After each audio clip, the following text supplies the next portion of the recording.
Bonjour, aujourd'hui une réflexion sur la paracha de Mishpatim. Ve'ele a Mishpatim asher tassim elifnehem, littéralement, et voici les ordonnances que tu placeras devant eux. C'est Dieu qui parle à Moïse. Et si tu achètes un serviteur juif, il travaillera 6 années et la 7e année il sera libéré.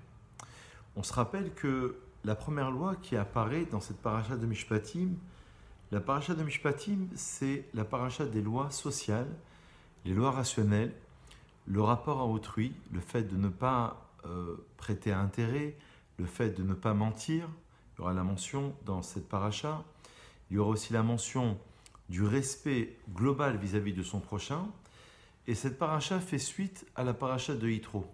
La paracha de Yitro concernait la révélation sinaïtique. Lorsque nous avons reçu la Torah, on a reçu les 10 commandements, on s'était élevé à un niveau supérieur, et voilà que tout d'un coup, la paracha ici nous parle de Ve'ele, et voici. Rashi pose la question de savoir pourquoi y a-t-il la conjonction de coordination, le et voici. Et Rashi de répondre, Ma elu messinai, af elu bessinai. De la même manière que les 10 paroles, les 10 commandements ont été reçus sur le mont Sinaï, la conjonction de coordination, le et, signifierait que cela aussi, c'est-à-dire les lois sociales vis-à-vis de son prochain, ont été reçues sur le mont Sinaï. C'est-à-dire que, et c'est déjà un premier enseignement, on a une révélation, on est en pleine transcendance, en pleine spiritualité, mais le but même de la Torah, c'est de descendre dans un monde de matière. Donc on va tout de suite nous parler des lois sociales, le rapport à autrui. Sur les 10 commandements, il y avait 2 tables. La première était en relation, donc les 5 premiers commandements, relation avec Dieu, et les 5 seconds commandements sont en rapport avec autrui, avec l'homme. Donc si on pratique une partie de la Torah, eh bien, effectivement, on pratiquera uniquement une partie des 10 paroles. Donc la Torah, tout de suite, nous fait part de Mishpatim. Le Mishpat, ce sont les lois rationnelles, les lois sociales. Ça, c'est la première explication. Le Ramban va un peu plus loin et nous dit que Mishpatim serait l'explication approfondie de Yitro.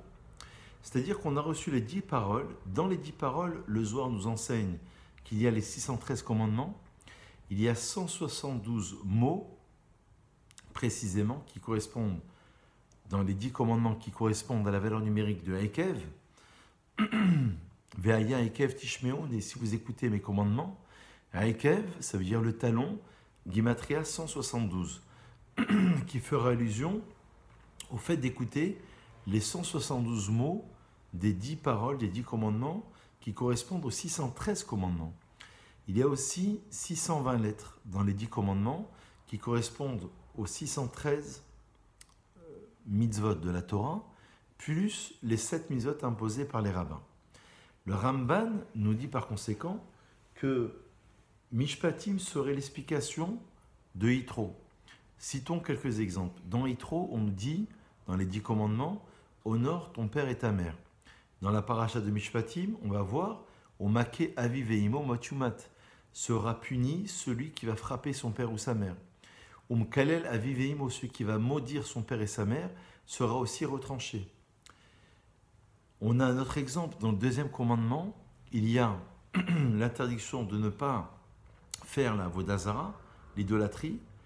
On a une explication un peu plus approfondie dans Mishpatim, Zoveach la Elokim Yachoram, celui qui approche des sacrifices à d'autres dieux sera aussi mis à mort.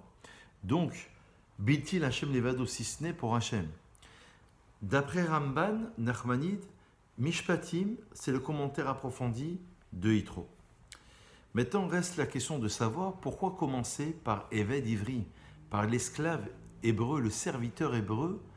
De quoi on parle? Dans la Gemara de Kiddushin, on nous explique qu'on parle de quelqu'un qui a volé et qui n'a pas de quoi rembourser son vol. Il va devoir donc aller travailler chez son patron pendant 6 ans et la 7e année sera libéré. La Torah veut déjà nous dire que la notion de Eved, c'est la notion d'esclave. Vous-même, vous avez été esclave en terre égyptienne, donc vous savez ce qu'est la liberté.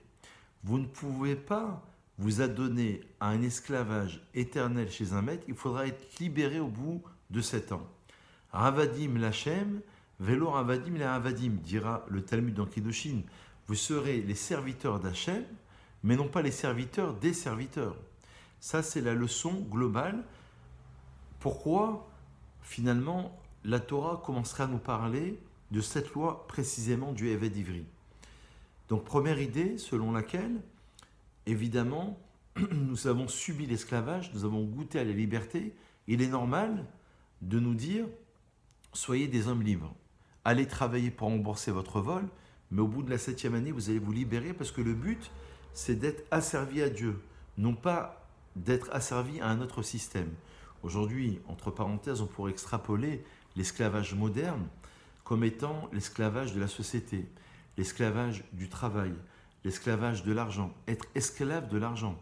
Et parfois, nous sommes nous-mêmes esclaves de la société qui nous est proposée.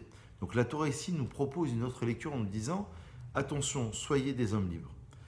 Il y a un autre commentaire qui dit que pourquoi la Torah a-t-elle commencé après les 10 commandements à nous parler de Mishpatim et du Eved Ivri, du serviteur hébreu qui va travailler chez son maître pendant 6 ans et qui sera libéré la 7e année. C'est parce que la Gemara dans Shabbat à la page 10 nous enseigne que pourquoi on est parti en Égypte, quelle est l'origine? L'origine, c'est parce que les frères ont vendu Joseph. Ils l'ont jalousé parce qu'il avait la tunique bigarrée, Ketonet Passim.